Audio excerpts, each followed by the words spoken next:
Hey guys, it's Tessa from HandleTheHeat.com. I'm so thrilled you're here today because we're making one of my all-time favorite indulgences, and that's for homemade fried chicken. This buttermilk fried chicken is ultra juicy and tender with a perfectly crisp, rich coating. You guys are gonna love this recipe. I'm gonna show you all the tips and tricks for how to make perfect fried chicken, so let's get started.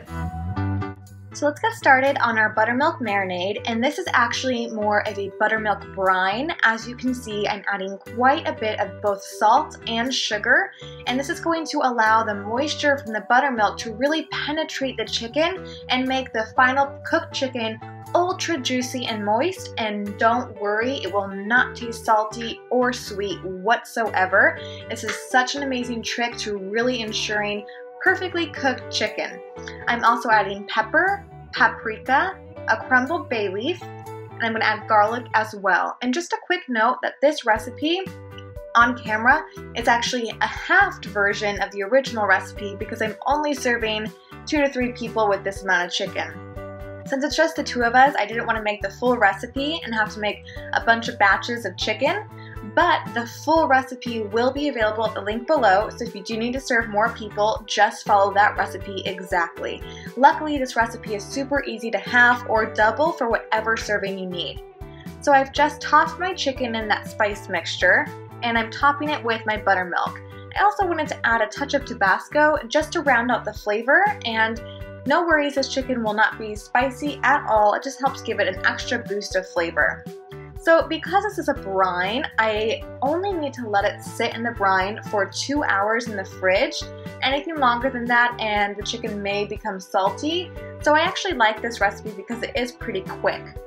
If you do have time, I like to remove the chicken from the brine, place it on a wire rack like you see on the left-hand side there, and let it sit uncovered in the fridge for about 2 hours. And that's going to let the flour mixture really coat onto the actual chicken and make a really nice crispy coating. So with my flour coating, I just have regular all-purpose flour. I did a touch of cayenne pepper and a touch of onion powder. And my favorite way to actually coat the chicken to make sure it's really well coated in all the nooks and crannies is to place the flour coating in just a regular brown paper sack and put each chicken piece in there individually and give it a nice shake. And I think that just makes the perfect coating, and it's kind of fun to do.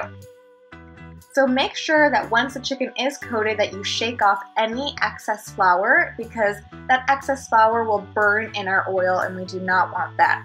So I have a Dutch oven here with about 2 to 3 inches of peanut oil, which is my absolute favorite oil to use for frying chicken. It's at 350 degrees, and I'm monitoring that temperature with a candy fry thermometer to really make sure that my temperature doesn't get too high or drop too low. So I'm going to fry the first side covered for 6 to 8 minutes, or until it's nice and crispy and brown, and then turn it over and fry the other side uncovered for another about 6 minutes. And as you can see here, I got some brown spots on my chicken, and that's just because it got stuck to the bottom of the pan a little bit. So you want to make sure to move your chicken around and avoid having any heat spots by just keeping it moving. So I'm going to drain my chicken on a paper towel lined plate and get started on my next batch. But before I get started on the next batch, I actually have preheated my oven to 200 degrees because I want to keep this batch of chicken nice and warm and crispy. So I'm placing it on a wire rack within a rimmed baking dish. I'm going to pop it in that 200-degree oven, and placing it on the rack will make sure that the bottom doesn't get soggy from sitting on the pan. So there you have it, perfect buttermilk fried chicken. This recipe is so crispy and juicy and wonderful. I know you're going to love it. Alright guys, I hope you love this recipe for fried chicken just as much as we do. If you make it, be sure to post a picture on Instagram and tag me. I'd love to see that. Be sure to also let me know what you'd like to see next time in the comments below. Give this video a thumbs up and don't forget to subscribe to my channel. I'll see you next time with another food video.